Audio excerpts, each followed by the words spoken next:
course, we are looking at our goal sheet there that was hanging in the wall, the 1st of January, right? So this is a very perfect, timing for Coach Gary to be talking about our topic today. So let me introduce Coach Gary for now.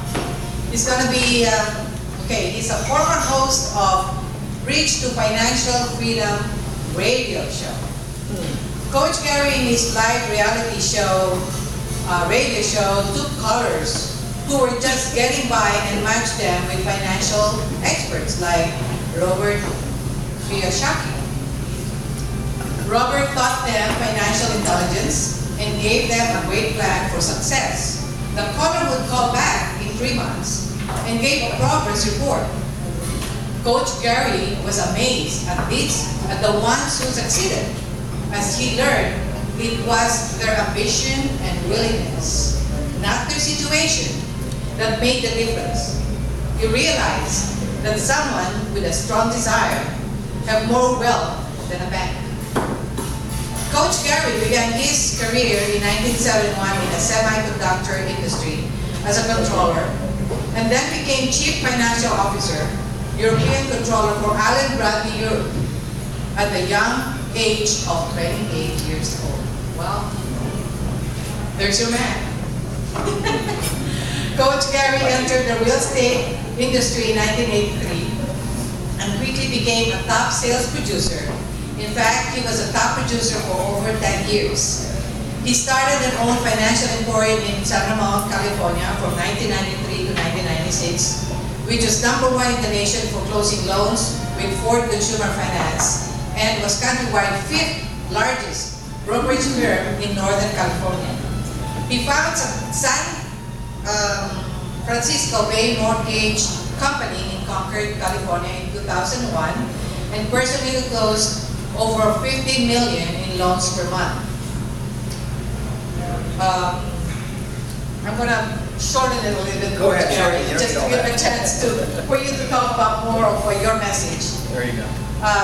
Coach Gary Love's real love came through a tragedy when he lost everything.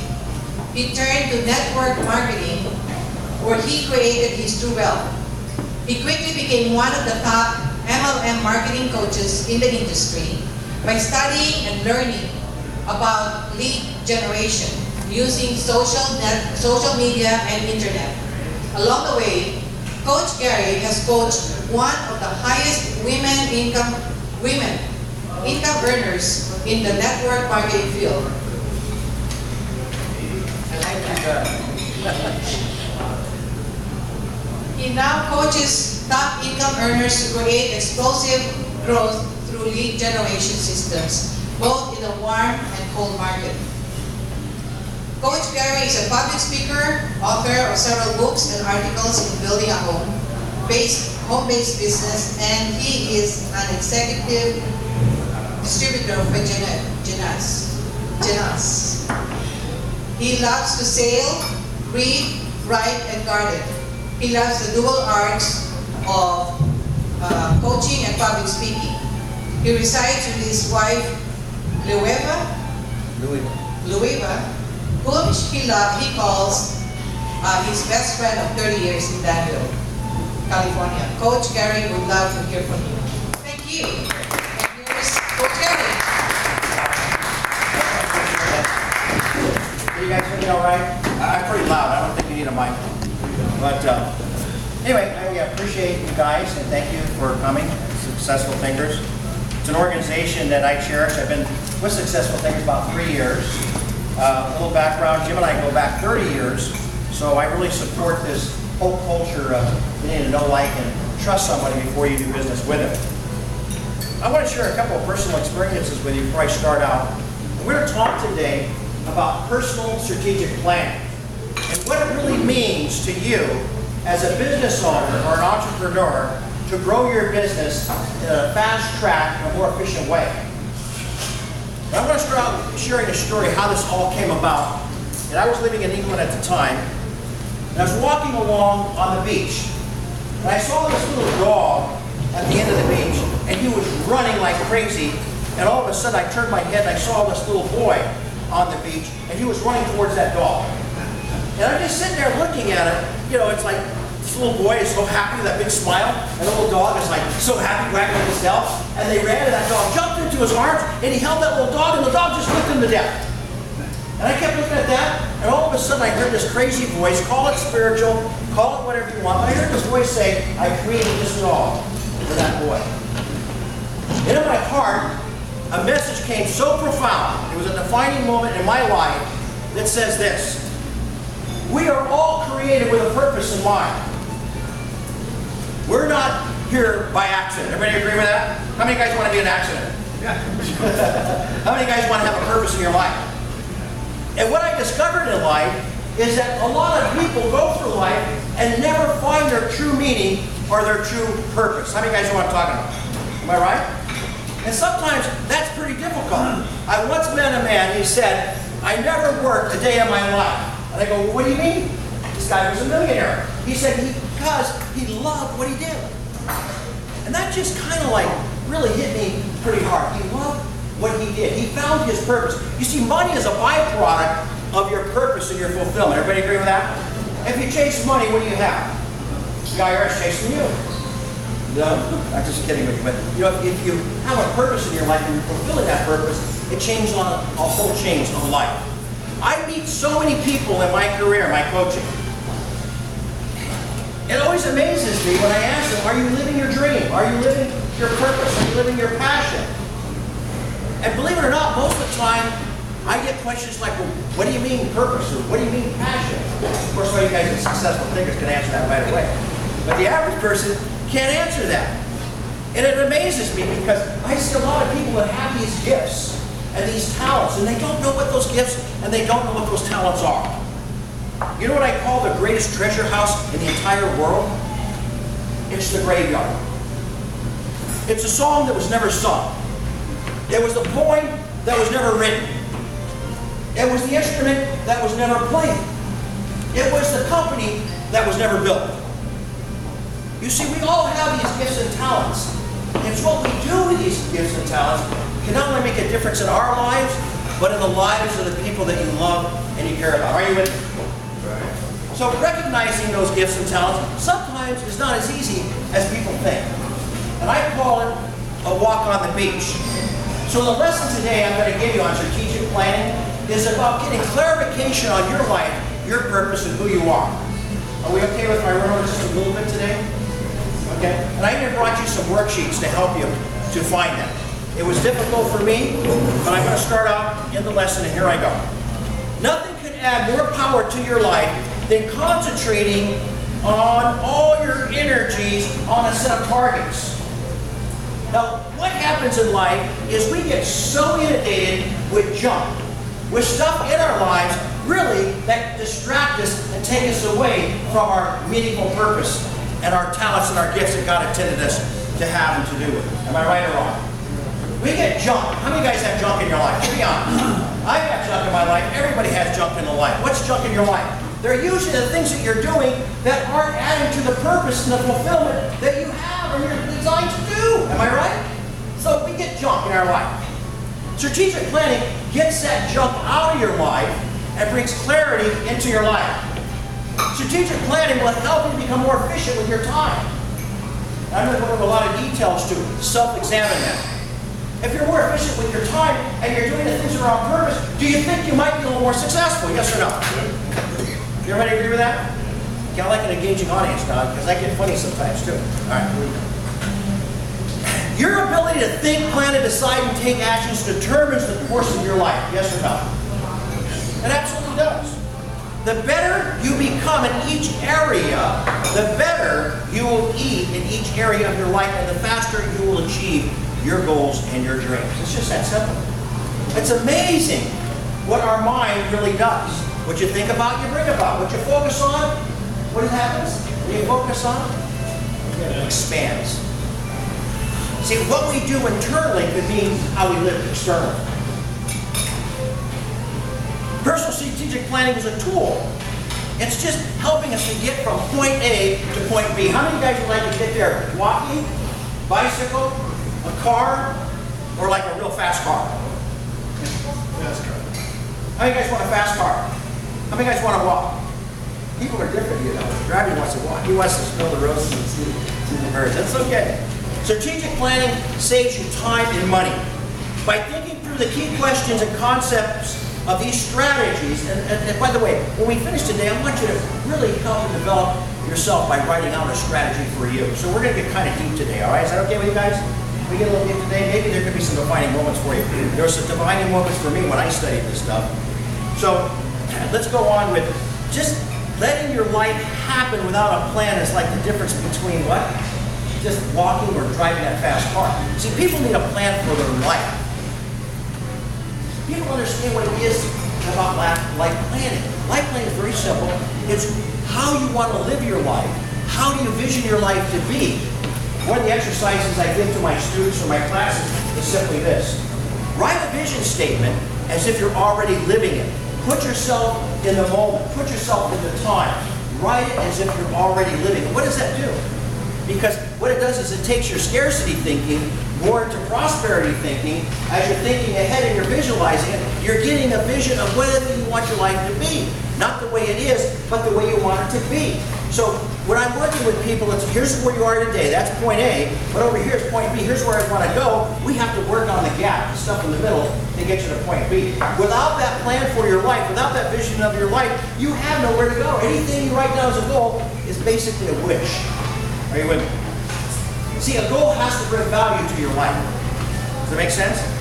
In other words, if you're going to write a goal down, you're going to work hard, do the activities to get there, that has to bring value. It has to have meaning for you. It isn't how much money you're going to make. It's what you're going to do with the money that you're going to make. Am I right or wrong? Make sense? So you have to have value in that. Second thing, people need a plan for their business. A lot of entrepreneurs just don't have a business plan. Some of them never even written down a pro forma. You have to have it. How are you going to get your customers? Where are you going to get the capital? What about your inventory? You have to have a plan for business. The third one, your financial planners are going to love me for this, but you need a plan for financial security. Notice I said security. You need a plan for your financial future. It doesn't have to be I'm going to be rich and famous and financially independent. That's not the kind of play. I want security and I want a future. Isn't it sad that my cousin calls me up and says after 10 years ago, she finally told me why she looks so good at 65? Because she got a facelift. So she's going to go see her doctor today, and the doctor's going to do a little more nipping and tucking for her. But the funny part is, I said, why are you doing this at 65? She says, because then I can double dip. I can get my Social Security, and I can look like I'm 30 at work, and I can keep working. Isn't that sad? Today I tell people, boy, if you're not looking at little few more income streams, you're going to be working until you're 80, 90 years old, folks. I'm just telling you. It's stuff out there. Most people don't have a plan for their finances. All right, I'm going to ask you 7 questions in strategic planning to get clarity in your life and what you're doing. Number 1, what business am I in? Define the business in terms of what you do for your customers and what you do for your company. What value do you bring? What's unique about you? So if you say, hey, I'm in the business of real estate, and that's fine, but what specific part of real estate are you in? Well, what if I said I work with investors who have the challenge of finding quality property for quality clients in quality neighborhoods? You see what I'm saying? I'm more specific to that. Oh, I'm an MLM coach that builds marketing platforms that generates leads for entire organizations. See, there's a difference there. I'm specific to that. So bring clarity to what your business is and what you're doing. What happens if you don't feel that this is the business for you? See, if you don't feel right in that business, then you know what? We can't work on that business. It's not going to work for you. Then we need to find a business for you that you feel comfortable in, where you can use your gifts and your talents and have success. Does that make sense? So the first clarification you want to look at, am I doing the right thing? Define the business that you're in. Secondly, if you say, yes, this is my business, I'm fired up, I'm excited about it, I think about it at night, I wake up thinking about it, I'm going to go for it. If that's the business you're in, then the second clarification you need to look at is, what am I doing to succeed in that business? What activities am I doing? What plans have I made to succeed in that business? So look at your business and say, okay, am I in the right business? Or, will I move into the fast track in your work, in your life in general, and do I have a plan in that business, all right? You with me? So clarification is, step number one is to find your business clarity. Step number two, we talked about building your future. What business will I be in if things continue the way they are today? Look at yourself, your talents, your abilities, your ambitions, your energies, especially your heart's desire, and determine, is this the business I should be in? And if it is, I want to reach that desired level. All right, here's another one. Have you ever thought about profiling your client? You know, people buy because they want more than they need. I just want to throw that out. Have you profiled your client and their needs and their desires? Why is that important? Because unless you identify your clients and profile them, what service, what uniqueness can you offer? What's going to separate you from anybody else that's in your business or your industry? Am I making sense so far? Listen, I had a client call me up when I was in the mortgage business, and this guy gave me such a hard time. And I will never forget this. I got so mad at this guy, I took his loan, I threw it in the garbage can, I started shaking the garbage can along with the phone inside the garbage can, and then I picked the phone up. This guy goes, "What are you doing?" I said, "If you ever yell at me again, I'm going to set your loan." Forget that, I'm setting it on fire right now. He calls the processor of my company and says, "Quick, go put the fire out of my loan. Gary just set my loan on fire." Well, I fired my client because he wasn't good for me. You see, a lot of times, what does that do for me? It liberated me. It set me free. You see, at that point, I defined who I wanted as my client. See, when I build my organization, I'm not out there recruiting. See, I'm interviewing. There's a difference in a mindset. When I build my organization, I'm looking for leaders. I'm looking for people that have the talent, that have the gifts, that have the desire. I'm not out there begging. I'm out there interviewing, not recruiting. Does that make sense? That's the difference. If you don't fit into what I'm doing, then I don't want you in my business.